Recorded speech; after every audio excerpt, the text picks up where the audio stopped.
It's interesting too, when I was teaching privately up at Salem, Indiana, Seymour, Indiana, at a music store there, when the students wouldn't show up, I'd practice on this little bass that was in the room, sitting there. So I finally bought the bass from the store. He wanted $100 for it, so I gave him $10 a week, and after 10 weeks I owned the bass. And through the 70s and the 80s, I probably played more bass than I played saxophone on jobs.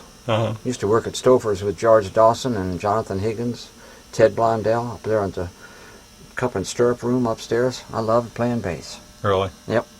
It's fun. But sax is your main sax is my main squeeze instrument now, yeah, I'd say. That's the one I'm mainly playing. Okay. I'm just wondering, would you take a moment and share with us some of the pictures here in your office? Sure. Do we need more light or anything? It wouldn't hurt. No, that's a good idea. Let me flip this light back on. Sure.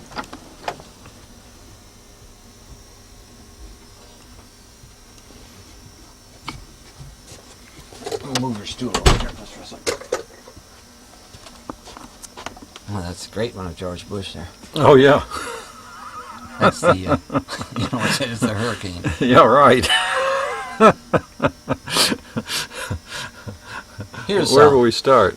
Get this guy here. Okay. This one here. This is Herb Geller, a very famous jazz musician, part of the West Coast movement years ago, back in the late 40s and 50s. He's still alive, lives over in Germany now. And he came to our camp, and that's, I think, when we took that picture.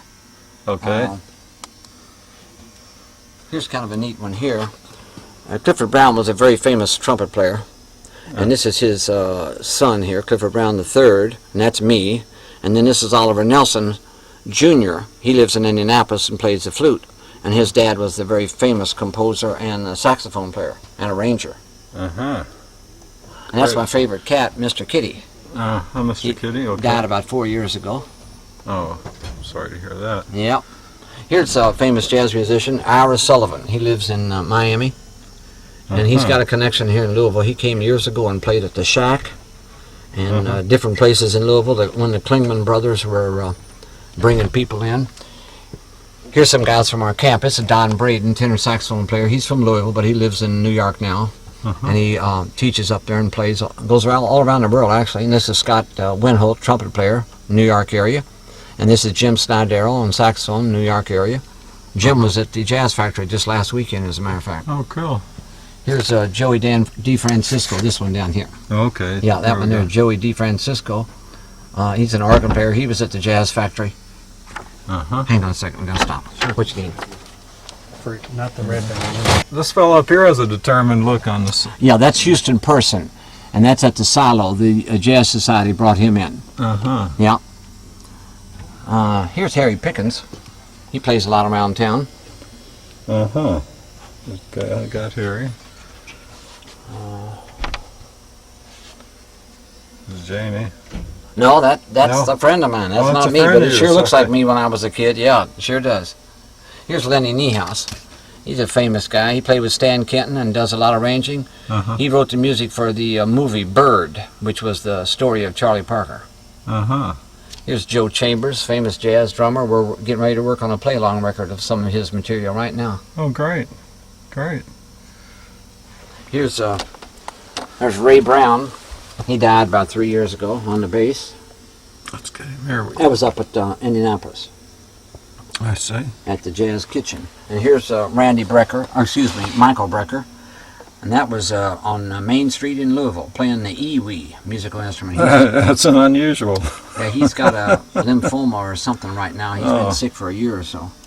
That's Houston Person on saxophone, and Tyrone Wheeler, our local bass player, that's playing for the Jazz Society. Great. Here's Slade Hampton, a famous trombone player from Indianapolis at our workshop up in Elmhurst, Illinois, some years ago. He may come to camp this year.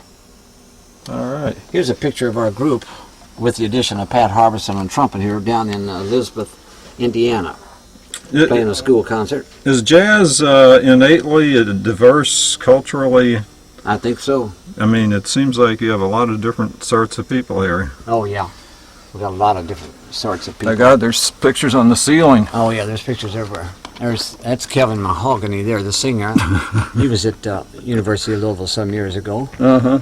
And here's a famous drummer, Mickey Roker. That's eating at the south side in New Albany, eating some fried chicken. All right. And here's our dear friend, James Williams, who died last year. He's eating chicken.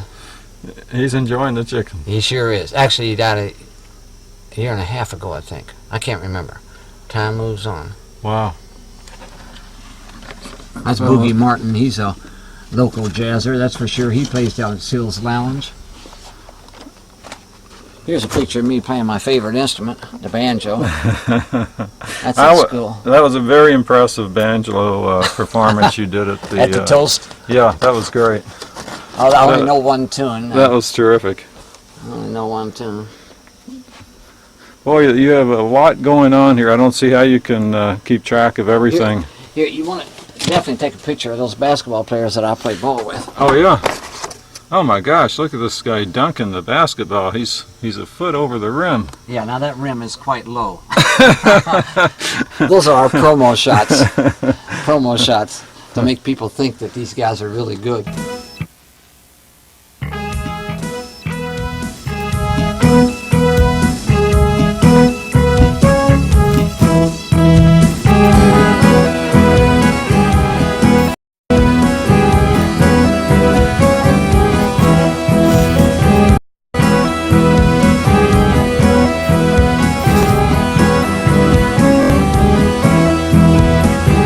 We so happy we alive, we together can survive.